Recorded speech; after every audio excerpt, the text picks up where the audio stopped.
I didn't decide whether I'll hit someone or not. I'll just do it. Like just beating up people and stuff like that. Did anything violent to make myself feel better. Like we realised like how much we were causing trouble and that it was us doing it, nobody else. Bored, bored, bored, thought the girl. What a rotten, stupid day. She was on her way to the mall and she was sulking. Every 3 or 4 steps she uttered guiltily to herself, to heck with her, she can go and get... The girl's day had started off typically. She and her overcommitted mother had had one of their usual morning battles. Honey, it's time to wake up, her mother had said. Honey, get your room clean before breakfast too. I don't want to, and I'm not going to. I don't know, I wouldn't talk about my feelings or nothing. I wouldn't really let my feelings out. I would just bottle them up, yeah. And you feel real angry, and you feel real low, like you don't really like other people, like you just want to bully them and stuff. Come on, boys. You can do it. Come on. Yeah.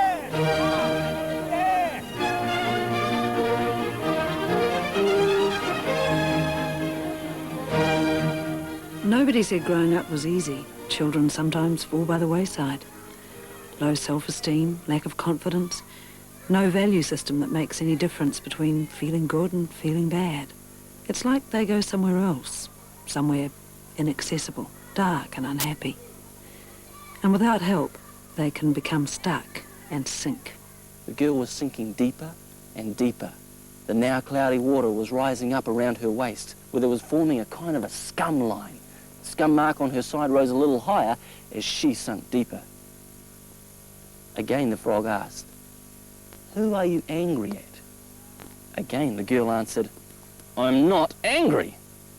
He was angry, he was selfish and nasty and extremely violent towards myself and his younger sisters. Form 1 of intermediate.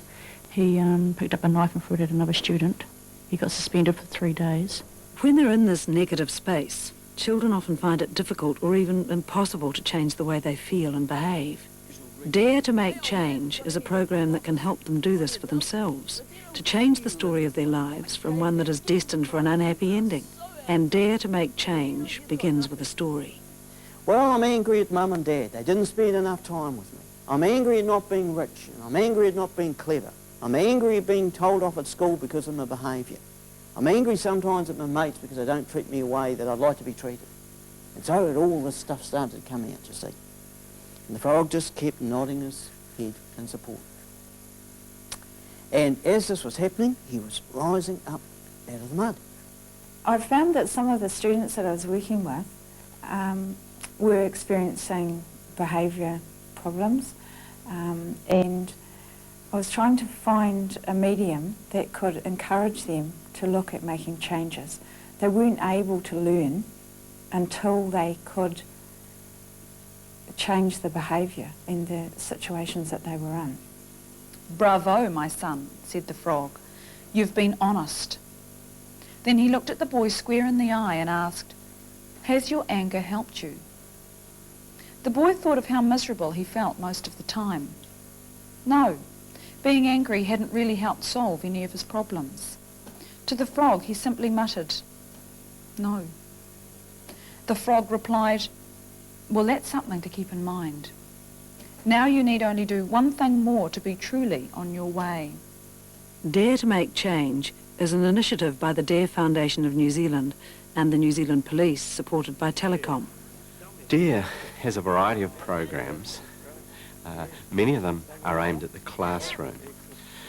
We found that there's a real need out there for a process to work with troubled kids.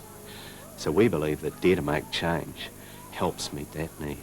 Gone are so many of the other institutions that helped. There's the churches, the other helping institutions. I could go and list the government agencies that have fallen over or that the lights are still on, but there's nobody in there. And I think schools in general over the past few years with Tomorrow's Schools are trying to be more innovative and looking more widely afield and thinking more laterally about how they might deal with problems. The program has been devised to run over 20 sessions, usually of an hour or so each. Sessions are often once a week, but maybe run more frequently so that the program is covered more quickly. Sessions are run in a dedicated and intimate space by a trained facilitator who becomes the group's mentor for the duration of the course. Facilitators may be any caring person in the community who has successfully undergone the training: teachers, community workers, counsellors, youth aid officers. If you can tell one of your goals, move forward 2 spaces. Without saying a word, the frog actually communicated to the boy that you have to forgive those who you are angry at. And the boy just caught this sort of communication from the frog, and he just closed down. You know, I'm not forgiving them. I'm not forgiving the school. I'm not forgiving Mum and Dad. I'm not forgiving anybody. So boom, boom, boom, down he went. The initial focus of each session is listening to an episode from the fable-type story called Gem of the First Water. The story, The Gem of the First Water, was developed by Ron Phillips. He established this storytelling mechanism where each week or each time he worked with a young person, he would have to build on the story he told originally, and it became a book, The Gem of the First Water. The boy moved in a playful, light-hearted sort of way. You know, Fox, this is really incredible. I never knew just how heavy all that anger and denial was. Now that I've dealt with all of that, I feel so free. It's like I'm a new person. Looking up as they left the forest area, the boy could see before him a beautiful rainbow. And the rainbow, surprisingly enough, looked very, very solid. So he walked over, and it was so solid it looked if he could step on it. So he did. He tried to step on it. And the step all of a sudden appeared. And a voice came out of what seemed to be nowhere, saying, "What are you thankful for?" I'm thankful for toothpaste. And by the time he said the word toothpaste, another step appeared before his eyes. I think it models the processes very clearly, the thinking processes that you have to go through to sort out your stuff. Then he stopped and he had to think a bit about what was going to come next. And as he looked down, behind him, he realised something a little frightening. All the steps had gone. And he was right at the top of the rainbow, and he couldn't go back. And the only way he could go forward was to find out within himself what are the things he was thankful for. It's very explicit about those processes, and it's quite explicit about the actions that are preferable, the ones that will get you out of trouble. So you have to kind of go through that with the character. Make the big mistake, whoops, yes, I've been there. And then, so I'm going to sort it out this way. I'm going to think before I act. What do you feel that by the end of this chapter, the boy has actually learned?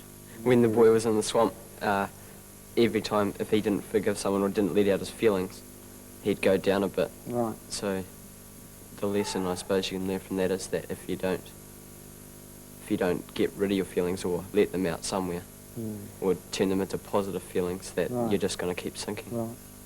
And the traveller said, tomorrow morning you are going to face another adventure. However the story is told, the essence of the fable is the journey a young person makes from childhood to adulthood. As the boy or girl makes this journey, with the help of mentor figures like the fox, Bartram and Laurel, they begin to identify good and bad things about their behaviour and how they would like to change. Instead of running away, the traveller said, don't run. Head towards the sound of the lion.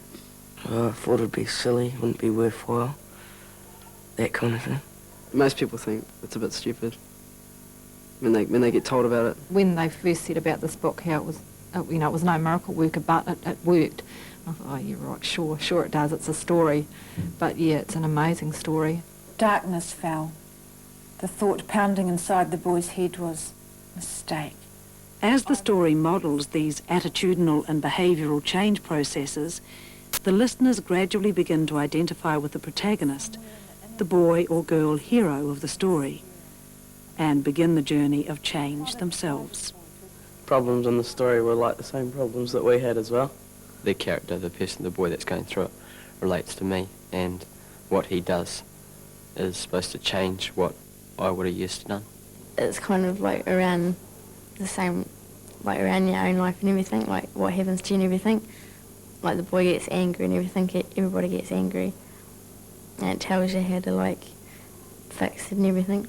I just know it's a really human thing to get into character, to take a character from a story and be that so you can take that journey. That's the beauty of a book or a story. That's why we teach kids to read, so they can be anyone, go anywhere, do anything. So it's like, yeah, I can be this character, I can have this adventure, and whoops, I'm going to have to learn a bit about myself on the way. Like, there was just all parts through all the story which you could actually think about and say, oh, that's like me, and put it to actually what you do. The book's just good for me because it's one thing that I can actually relate to myself, and it's one thing I can actually talk about and I can remember. It gave them some language experiences that I could continue to use with them afterwards. I could say, you know, think about the decision that you've made here or making. What will the consequences of it be? I see it as sort of like sowing seeds for them in their life as they're going towards teenage years or going through them. That although things might not change straight away, they at least have got some seeds there planted that they can use further down the track if they come across situations, things like that. I think it's very valuable for that particularly. I see myself as the fox in the book. The fox who's always there, who is non-judgmental, who's accepting, who attempts to help them through processes in their own lives that they may be experiencing. But being the steadfast person or thing or object, if you like, that they can relate to in that way. And I also produced a gem, or it was just a small pebble, small coloured pebble each for them. And to think of this little gem as perhaps always being there, as a significant tool, if you like, for them to hold on to. And interestingly enough, all of them have still kept their pebble. Most young people in trouble who dare to make change take on responsibility for their own life story and come to realise how they might turn that story around into a positive one for themselves and others around them.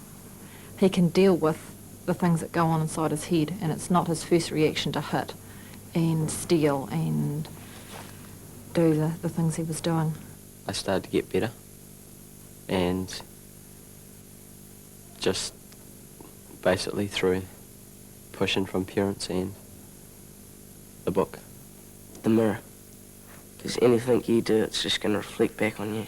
And he's trying to go on the rainbow. Each time he sees something that he's grateful for, gets a step. Being in the swamp, and he had to let out his feelings. I've got this quite a decent human being now. For the monster I had, I mean, even his school marks have gone up. And yeah, it's just worth having a shot. I mean, it might not work for everybody, but it's definitely worked for Justin. And as I said before, he was on his way out of school, and now he's got a future. Justin, I'd like to give you your cloak.